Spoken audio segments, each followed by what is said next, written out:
肾湿二便，肾是主小便的，大便小便它都要管的啊。肾跟膀胱相表里，它可以化气利小便，那么水液没有用的，它通过膀胱的气化就排出体外，是吧？现在肾阳不足了，它不能够帮助膀胱来化气利小便了，可以出现什么问题呢？小便肯定是短少的，但是这种短少的小便，一般来说，它的小便的颜色怎么样呢？是清的，小便不利而清，啊，两个脚又怕冷，腰痛腰酸，啊，少腹气急，这些现象。少腹气急是不是肾的问题呢？我们知道足少阴肾经它是通过2个少腹部的，是吧？从足走头，三阳经从足走头，它经过少腹部到胸膈，啊，到肺。所以肾虚的人为什么会出现气喘？也就是因为他不纳气，啊，所以呢，有这些肾虚症状出现的，说明这个人的短气、为饮呢，它不是脾虚引起的，是肾虚引起的。所以张仲景就出来2条方：苓桂猪肝汤主之，肾气丸亦主之。他不是叫你2个方一起同用，而是叫你怎么样呢？对这个为饮短气的病人要辨证论治，搞清楚他究竟是哪一个脏腑的问题。如果脾虚的，要温阳健脾利水，苓桂猪肝汤；肾虚的必须温肾化气行水，用肾气丸。那么同学会问，为什么用肾气丸呢？而不用其他整份肾阳的药呢？我们知道肾气丸呢，它是6味地黄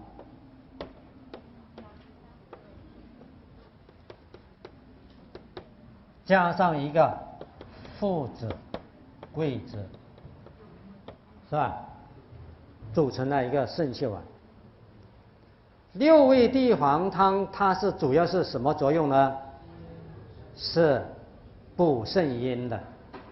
其中最重要的是2味药，一个是熟地，一个是山萸肉。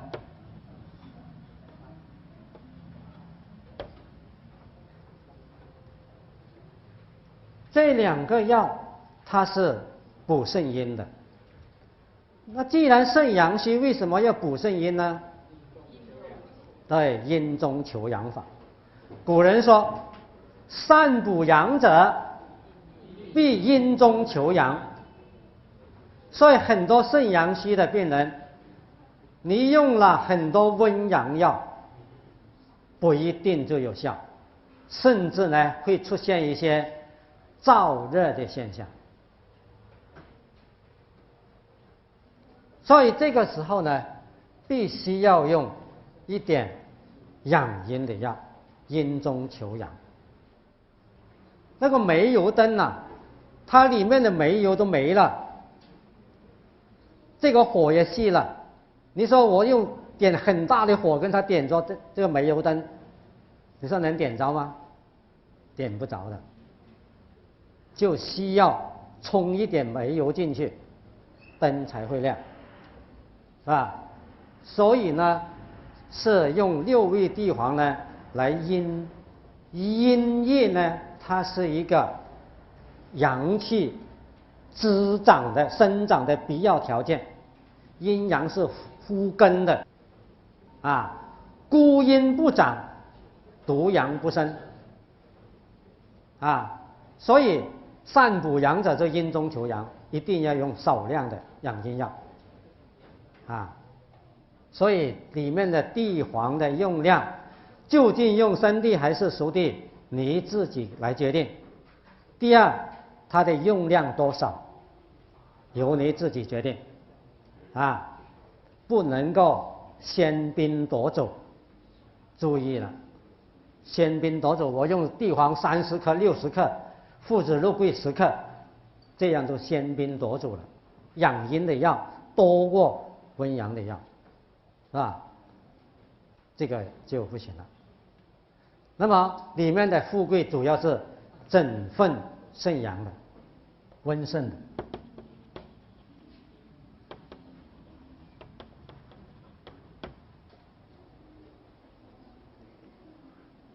那这条方里面有没有利水药啊？啊，它还有一个茯苓，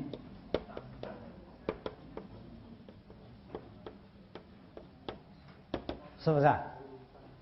有茯苓，有泽泻，用来利水的，使水饮从小便而出。桂枝、茯苓同用，又是有温阳化气的作用，所以整份阳阴，消除水饮。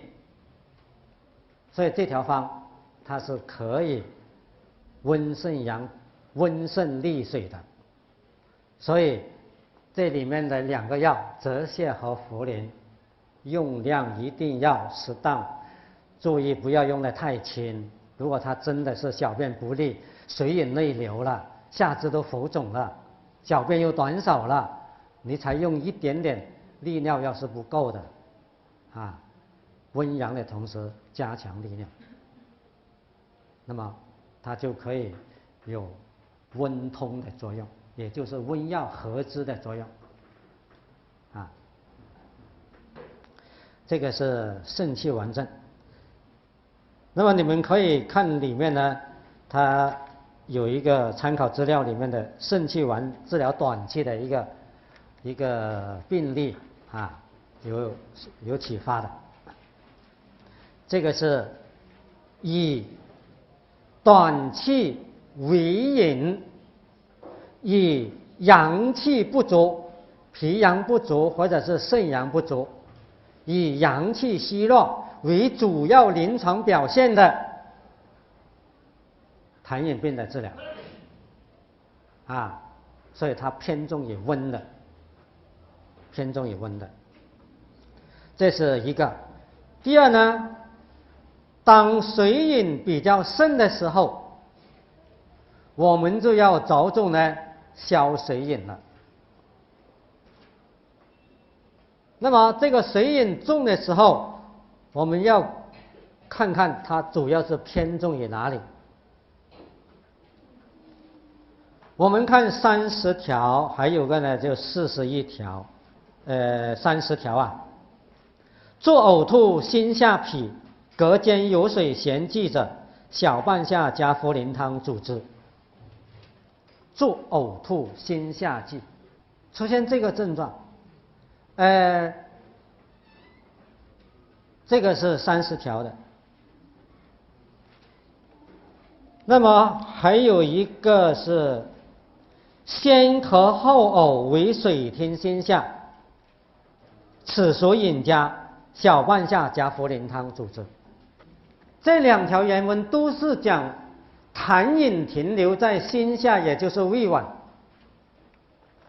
会产生什么症状呢？先咳后呕，啊，也就是说它会产生口渴，然后呢喝水多了它就吐，先咳后呕，水停心下。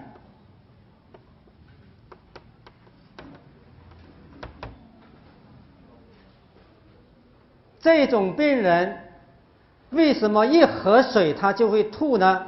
又为什么他会口渴呢？口渴的原因是因为他脾胃怎么样啊？虚弱，不能够运行水湿，津液不能上存于口，所以出现口渴、先渴。由于他口渴就要喝水，喝下去又因为他脾胃不好，消化不好，所以呢，一喝下去呢，他就要吐，先咳后呕。这种呢是水饮停留。为什么他会呕？呕的原因是因为水饮停留在心下，就是胃脘不有水，这是一个表现。第二呢，反复的呕吐，凡是水饮停留在心下的人，他都是容易出现反复的呕吐。由于水饮停留，那么饮邪呢就会上逆，饮邪上临于心，肾者则悸，这个悸是指心下悸，胃脘部有跳动，或者是有的人真的是心跳的，心悸的厉害，那么这个心悸和头晕目眩这两个症状是什么原因引起的呢？也是由于饮邪。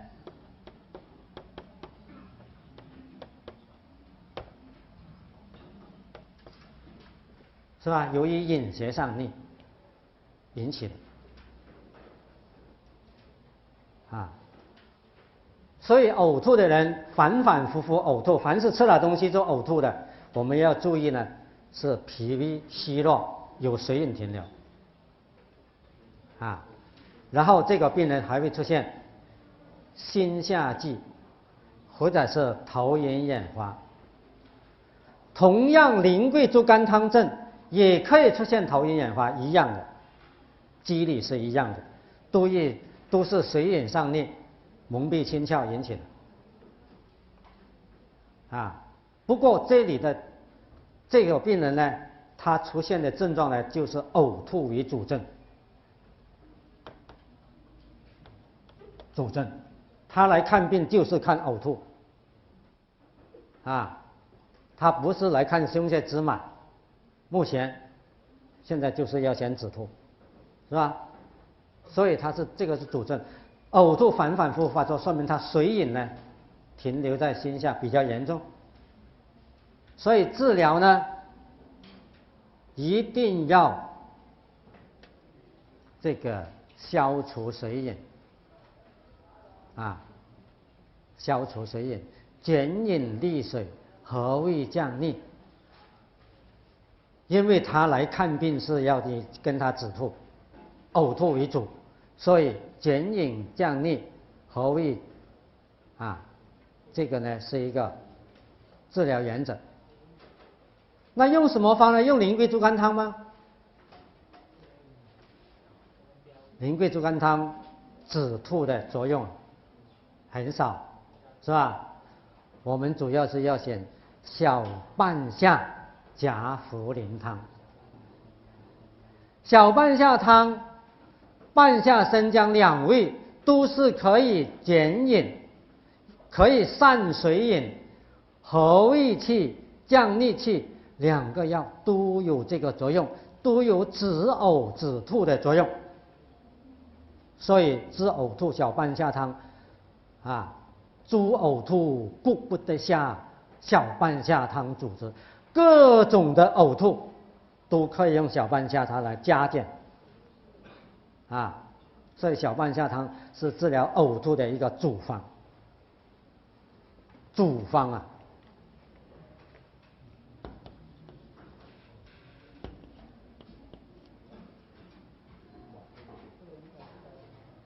是治疗呕吐的主方。那为什么他要加个茯苓呢？第一，加茯苓以后，茯苓有健脾利水的作用，使到水饮呢有一部分水饮通过小便而排出。第二，茯苓它同时还有一个宁心安神的作用，因为这个病人心下悸所以呢就用小柴胡汤来减饮、和胃、降逆、止呕，用茯苓呢增强健脾利水和宁心安神啊，所以用小半夏加茯苓汤。那么这个条方的作用肯定比单用小半夏汤效果要更加好了。那么这个呢，也是痰饮停留在胃脘，但是它偏重于饮血比较盛的，以呕吐为主症的一种治疗方法。那么下面呢，我们再看31条说：假令少人脐下有疾，吐涎沫而癫痫，此谁也？五苓散主之。他也是讲到水饮停留在胃肠间的，可是我们从它的症状上来分析，它停留的部位主要在哪里？假令少人，就是他看病的时候，他的体质比较瘦，可是他平时没有得这个病的时候呢，体质是比较胖的，肃肾精少的人啊。肃肾精少的人，得了这个病以后呢，逐渐体质这个体重就减轻了，消瘦了啊，你不用减肥，他自己都会减了。假令少人脐下有疾，这种人得了病以后逐渐消瘦，而且肚脐以下的部位呢，出现经常有跳动的感觉，或者是这个部位呢经常出现肠鸣音亢进，每天晚上睡觉的时候，他都可以听到肠鸣音咕噜咕噜咕噜啊，整天作响的，这些都叫做脐下有疾。有一种人是他会感到跳动，有一种人他是不感到跳动，而是感到肠鸣音很活跃的，都是脐下有疾，是水饮停留于肠间，而且呢动以下焦的。水饮荡荡动摇，停留在肠间荡荡动摇的症状是吧？这个是他的主症，说明现在这个病人他的饮血停留在什么下焦了，停留下焦。但是呢，由于饮血呢不能够外出，所以他就上逆了，出现什么症状呢？吐涎沫，涎沫就是老是吐清口水，或者吐很多痰，都是清晰的痰，或者是老是吐口水，这些都是吐涎沫。癫痫，不单只经常吐口水，而且癫痫，癫这个病字头的癫，实际上是颠顶的颠的这个异体字啊，异体字。这个颠是指头，癫痫就是指头呢头晕，而且有天旋地转感，所以这个颠呢又带有这个颠倒的颠，带有颠倒的意思，就是病人感觉到老是感觉这个房屋啊在倒，所以这种病人他病情一发作的时候，就老是抓住这个床边啊，不敢睁开眼睛，一睁开眼睛他就感觉到这个房子呢倒了啊，是天旋地转感啊，这个就是饮血上逆，尤其是他平卧的时候，头晕天旋地转感会加重的，那是水饮内流的一个表现。为什么他平卧的时候头晕和天旋地转会加重呢？为什么？因为平卧的时候水饮怎么样，它就上升了，上逆了，就蒙蔽心窍了，所以这个时候呢就会感到头晕天旋地转就加重了啊。所以这种病人呢，吐涎沫而癫痫，感到天旋地转，脐下跳动，有这种情况的，那是水饮停留于下焦，而且有上逆的表现。所以治疗的原则必须温阳化气利水，用五苓散。五苓散大家很清楚了吧？啊，泽泻、茯苓、猪苓啊，白术、桂枝啊，泽泻、石竹、茯苓啊。那么这条方呢，它跟苓桂猪肝汤的主方有一点不同。苓桂猪肝汤就是桂枝、茯苓、甘草是吧？白术。那么它就在这个方的基础上呢，加了一个猪苓泽泻，适用于饮血停留在下焦，而且饮血比较重，出现天旋地转、头晕的，或者是频频的吐清口水的这个痰饮病啊。所以这条方呢，它加重了这个猪苓泽泻，来加强利水消炎。那么这条方呢，是广泛用于临床上很多病的，包括泌尿系感染啊，包括五官科的眩晕、迷你耳式综合征啊，就是耳源性的眩晕，还包括了一些心脏病引起的，都可以用这条方。